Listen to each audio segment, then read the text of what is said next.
Hi, this is Councilwoman Shannon Lady Iguodaro. Let's get active together, Miami Gardens. Did you know that physical activity is key to improving your health and the health of our community? It can help you sleep better, focus better, and feel better. Our parks offer tons of resources and activities to help you move your body your way. Find an activity that works for you and then get moving on your own or with friends and family. I am committing to being more physically active. Will you join me? Take the pledge and get more active with me, Miami Gardens. Visit livehealthymiamigardens.com to learn more and start getting active today. What a great video, Miami Gardens, and let's get active today. As a matter of fact, we're going to have somebody that can tell us just how we can do that. We've got Melissa Dunn, CEO of MD Marketing Network and a member of the Live Healthy Miami Gardens Communications Subcouncil. She's going to give us a brief overview of what the campaign is all about. Melissa? Thank you, Tamara. Listen, you guys, you have heard about how important taking care of our well-being is. Well, with the Get Active campaign, we give you all of the tools that's right here in the beautiful city of Miami Gardens that's going to help you to do that, just that. It is primarily a social media campaign, but we're taking it from the web into our parks. So this campaign will include key messaging that's encouraging you to do a couple of things. Number one, it's encouraging you to eat smart and move more. It's also encouraging you to take care of your well-being. Now, you heard from the previous panel how critical that is for us to nurture ourselves and take care of our well-being so that we can show up in our healthiest, most whole version of ourselves. And then, of course, we're asking you to play as a family. Now, you could play by yourself, with your family, with your coworkers. The whole point, though, is to get active, to start from where you are and move your body. It really will be a critical way for you to live healthier in the city of Miami Gardens. And so, you know, we have several different parks in the city of Miami Gardens, and this campaign is really also encouraging you to make the park your gym, to make the city of Miami Gardens your gym. You can go out for a walk, you can go play football, you can go for a swim. The whole point, though, is for you really to move your body. And we're going to invite a member of the Live Healthy Miami Gardens, actually the City of Miami Gardens team, to come on and talk to us a little bit about the project. Hey, Stacy. So Stacy Simmons is the recreation superintendent for the City of Miami Gardens. He has over 28 years of experience in coaching, water safety, swimming lessons, snorkeling, diving, which is on my personal bucket list, Stacy. And he's actually one of the stars in the campaign. You'll see, once we launch it, you'll see him front and center with his entire team. Stacy, welcome to the conversation. Hello, everyone. Thank you for having me. So can you tell us a little bit about all of the ways that Miami Gardens residents can get more active in the parks? Well, a couple of things we can do. Just get outside and get moving, walking. If you have any pets, get on that sidewalk, walk around the block a couple of times. However, if you want to come to one of our several parks, Betty T. Ferguson, Bunch Park, our newly renovated Andover Park, open green spaces. All it takes is people getting out and getting in tune with nature. The sun, you get 30 minutes a day, get some vitamin D. If we're practically sunny year round, even in December. So it's always good to incorporate some outside physical activity, whether it's walking, calisthenics, swimming, bike riding, along with a healthier eating lifestyle, that will be definitely great. So Stacy, I know that we have some really beautiful walking trails in the city of Miami Gardens. And in fact, I saw the councilwoman was on that beautiful indoor walking trails. Can you talk to us a little bit about that? That's right. Councilwoman Iguodaro, she's a champion for our Live Healthy campaign at Bunch Park over on the south side of Miami Gardens on 22nd Avenue and 156th Street. We have a state-of-the-art 56,000 square feet or so indoor walking track. It's a non-standardized track. It's not Olympic size. However, they put on music, a state-of-the-art sound system. They put on the music. I think on Tuesdays, it's a theme of old school 70s music. Thursdays is gospel. So it keeps it lively.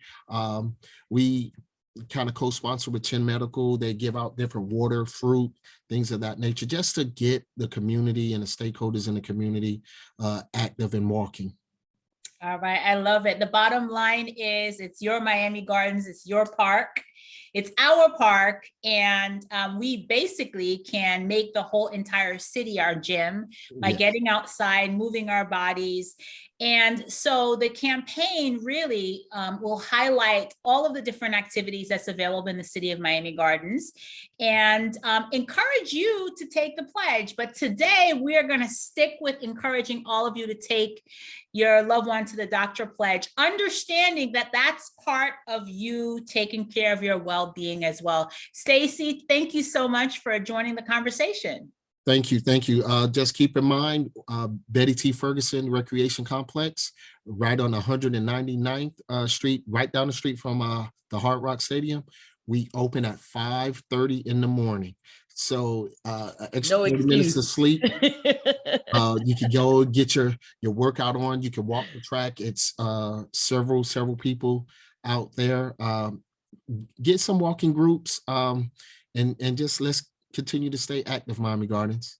Wonderful. Thank you. Thank you so much, Stacy. And then now we're going to hear some eating smart tips from Elise. Hello, everybody. Happy Tuesday. My name is Elise Carnegas. I am a certified diabetes educator. I'm also a registered dietitian. And I thought today I'd give all of you, hopefully you can take home some tips to improve your nutrition and, make it easy, make it simple. So I thought we are heading towards a lot. We know so much more about nutrition and it's more personalized, but there's still a few things that we can tell you in general to make changes. And so I would start off with I decided to come up with 3 ideas. And again, if your doctor has told you something and, I'm giving you some general ideas, but if your doctor's told you something else, please go with your doctor because they know you one-on-one. But so the first one is fuel your diet with fiber. It's really interesting because fiber, 40 years ago when I was in my basic nutrition classes, fiber was something that they were still stressing. And now with nutrition, I know many of you are probably confused as to what you can and can't eat. If you go on the internet, you see intermittent fasting, high fat diets, low fat diets, high carb, low carb. But the one thing that really has stayed the same is the role of fiber. And unfortunately, most Americans are not even meeting their requirements. I've seen some percentages as low as 50% or even 97% people who are not meeting their fiber. And there's such a relationship between that and disease. So just to give you a little history, in 1960, 70, there was a doctor called Dr. Dennis Burkitt, and he actually was from England and he was a surgeon and he went over to Africa and he noticed how he was a surgeon. So he was trained to do appendectomies, hernia operations, gallbladder surgeries. He got to Africa and those diseases were non-existent. So he was like, what is this? This is incredible. So he wanted to research it a little more. And he looked at the African diet versus the people over in England. The people in England that had all these Western diseases tended to eat more refined carbohydrates, white rice, white bread, processed foods, versus the people over in Africa, and they ate more whole beans, fruits, vegetables, nuts, seeds. Basically, what we know today was a high fiber diet. And then he took it one step further, and he looked actually at the stools of the Africans versus the English people. And the Africans, the stool was moist, it was soft, it was bigger, versus the stools in the English people, and it was like rabbit pellets, so it was hard. And he realized like that was the whole key to lessening the disease. And from then, I don't know, 40, 60 years later, we've evolved with so much research about the role of fiber. It's incredible what we've discovered. More recently, there's a GI doctor, and his name is they call him Dr. B. He's written a book called Fiber Fueled. I have no connection with him. I've never met him. But if you want to find out more and have recipes and ways to increase fiber, this is an excellent book. But so we know so much more about fiber. It's the diet, when you eat more fiber, you increase your short chain fatty acids, and you just really help your gut microbiome. And we know 70 to 80% of our immune system comes from our gut. This is not things that I learned, back 40 years ago. This is all developed about the past 10 years. So it's really fascinating what has happened with nutrition. So how do we eat more fiber? Instead of having the fruit juice or the soda, have the fresh fruit. Have a whole grain instead of like the white rice or the white bread. Whole grains could be corn, brown rice, oats, popcorn. Try to choose a cereal with more than 5 grams of fiber. Just to give you an idea how much fiber, everyone should have between 19 to 38 grams a day, based on your gender, whether you're male, female, or your age, young or old. So, but like I said, most people, if you aim for 25 grams a day, that's pretty good. Add beans, add legumes to your foods. Maybe at lunchtime, have a salad, but put maybe some quinoa in, put some beans in. A lot of times people will tell me that beans don't agree with me. Then that kind of tells me something, that if you're eating this fiber, maybe you don't have the best gut health. And there are a lot of things you can do. You go low and slow. You start with a more digestible bean. You could put kombu seaweed in your beans. There's so many things to help your digestion, because you should be able to tolerate fruits, vegetables, raw foods, and beans. And beans are, they're such an economic, good source of protein, and they're rich in so many vitamins and minerals. So, but that's a great way to increase your fiber. And then try to increase the fluid when you increase the fiber. So sometimes people will increase the fiber, but they don't really drink enough water, and it could actually happen in reverse. You could have more constipation. So that was number 1, to increase your fiber. The other one, number 2, is to be what we call more plentiful. And I think Miami Gardens has really been showcasing this, to eat more plants. Now, there's some people kind of misunderstand this, and they think, I'll be vegan. Vegan is totally different than being like plant-based. Vegan is a philosophy. There's no animal products, not even buying a leather purse or anything associated with animals. But having more plants in your diet, or being plant-based, that's why I like to say be plentiful, because concentrating on the plants has been shown to really lower your risk of disease. In 2012, there was something called the American Gut Project. And they found that if you ate 30 plants a week, sounds like a lot, but think 4 or 5 plants, could be nuts, seeds, fruits, vegetables, grains. If you ate 4 to 5 of those a day, that you had more diversity in your gut, more really good bacteria, and hence like a better, healthier, less risk for disease. So So eating more plants, it supports your immune system. You have more high in fiber. It's rich in polyphenols, all these plant chemicals. So kind of eating more fiber and eating more plants, number one and two, they really do kind of go hand in hand. And then the third one is just to toss out your toxins. There's so many people that are doing all these like detox things on the internet, and it's kind of scary what's going on. But to do a detoxification, number one, is very complicated. There's phase 1, phase 2, a lot of supplementation. So doing these juice cleanses is not really going to detoxify you. But so toss out the toxins, the phthalates. Now that's not related to foods, but that's in toys, perfumes, carpets, all these candles, these fragrances. But where it comes to food, the big one is the BPA, bisphenol A, and that's in like water bottles. Don't microwave your food in plastic. Toss out those plastic containers. If you can't, microwave your food in a dish and then maybe store the cold food in the plastic container. But when you heat that plastic, most of these containers have this bisphenol A, which is linked to ADHD, it's linked to diabetes, it's linked to weight gain. So that's a chemical in itself. And then the other one is how you prepare the food. There's something called advanced glycation end products, AGEs.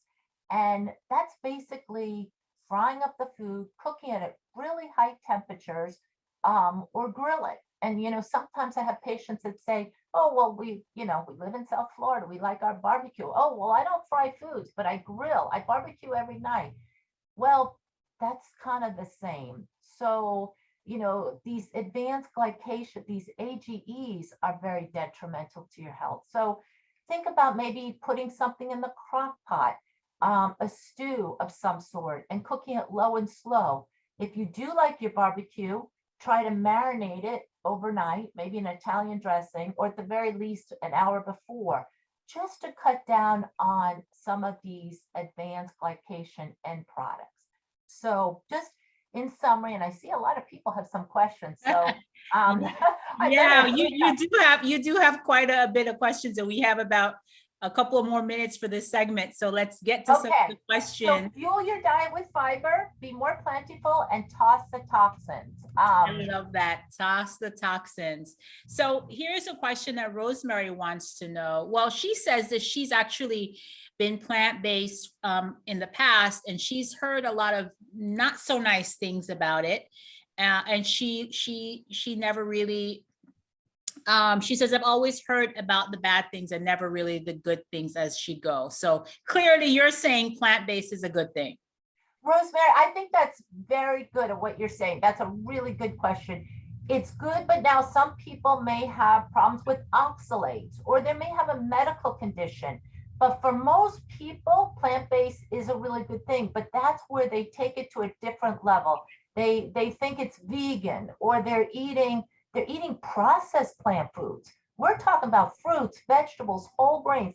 And truly the definition of plant-based is getting away from those ultra processed foods. So if you're doing it correctly, eat those plants, have more spices in your diet, have whole grains, eat fruits and vegetables, and really cut down on that ultra processed food. But you're absolutely correct. Everyone's confused. Janelle wants to know if you have any tips for eating healthy on a budget.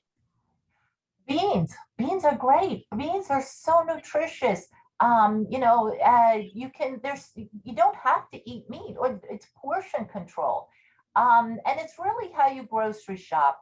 Go with the list and you look at sales. I go to Whole Foods and I buy the products on sale at Whole Foods, and then I go to Publix. It's really planning, and it's doing some meal prep, perhaps maybe on a Sunday night, but maybe have 2 plant-based dishes a week. And if you do that, you can really be on a budget. So Janelle, Live Healthy Miami Gardens had a new program where they're actually helping folks to do home gardens. So I see the director asked a question in the chat if you have the ability to grow some of your own foods. So perhaps engage in conversations around that, and we'll drop the link where if you can grow your own foods and you are a Miami Gardens resident, perhaps you can join that program to learn how to have your own home garden. So Dr. Grace has two questions. She wants to know, what are some of your nutrition tips for better mental health? And what are your best nutritional tips to help manage perimenopause or menopause? And that's a good question for me too. I'm listening. Oh, these are really good questions. Mental health, no one makes the connection, or very few people make the connection with diet. So when I have a patient coming to me with either depression or anxiety, the first thing we're going to do is clean up the diet, get rid of all the ultra processed foods. Are they eating on time? Are they skipping meals? That low blood sugar may trigger some anxiety feelings. Are some have food sensitivities. I know if you go on the internet, there's gluten. I will say a word about gluten. Everyone thinks they're gluten intolerant. That when you're taking away foods without a medical professional's help, you could be restricting a lot of nutrients. So, you know, and some people do better off of gluten, but I always tell them to get a celiac test before they avoid gluten. But, you know, sometimes in the case of ADHD, sometimes it's additives. So eating as clean a diet, trying to, you know, not go more than 4 to 6 hours without eating, and eating that fiber. And once I look at that, I have to really pinpoint it. But so much of mental health comes back to the gut microbiome. So, and then of course, behavioral health, we have a component here at CFCE, and that's so important. Yeah. The best tip to manage the process of perimenopause and menopause, that's a tough one, because that has a lot to do with hormones. So I have to usually dig deeper. Sometimes people have underlying thyroid conditions. So I might go and talk to if I see some symptoms that would be of concern, I would tell them, go back to your doctor and ask for a full thyroid profile. Usually, like most women asking menopause or perimenopause, they're concerned about the weight. So again, cleaning up the diet, eating more fiber, adding more plants. A half a cup of vegetables is usually about 25 calories. No one is really going to have a weight problem if they're eating more vegetables. What do you think about apple cider vinegar detox? You know, there are actually some studies with apple cider vinegar and lowering blood sugar, but before you go out and buy all that apple cider vinegar, that could really burn your throat. So it's not, sometimes it helps with maybe, like if people don't digest food that well. So if you want to make a salad dressing with oil and apple cider vinegar, I don't have a problem with that. But again, if you understand the biochemical process of a detoxification, that's not really going to detoxify. All those different phases two predominantly phases you have to go through. So, but if you like it in a salad dressing, that's good. There are ways we can detoxify. We sweat. We urinate, so we make sure we're drinking enough water and have good bowel movement. So make sure we're having enough fiber. Our bodies are meant to detoxify, but unfortunately we're on like chemical overload right now with a lot of the toxins. Well, thank you so much. You gave us some really amazing tips. There are a couple of questions that are still in the chat. Elise, if you don't mind kind of answering them in the chat, that'd be great. Okay, perfect. So you guys be on the lookout for our Get Active campaign. I want to show you very quickly what some of the graphics will look like, and ask you to stay tuned to livehealthymiamigardens.com and for the opportunity for you to not only eat smart and move more, but for you to pledge to make sure that you, your family, and your coworkers or your church, that you're all moving together, because that's what it's all about, taking good care of your health.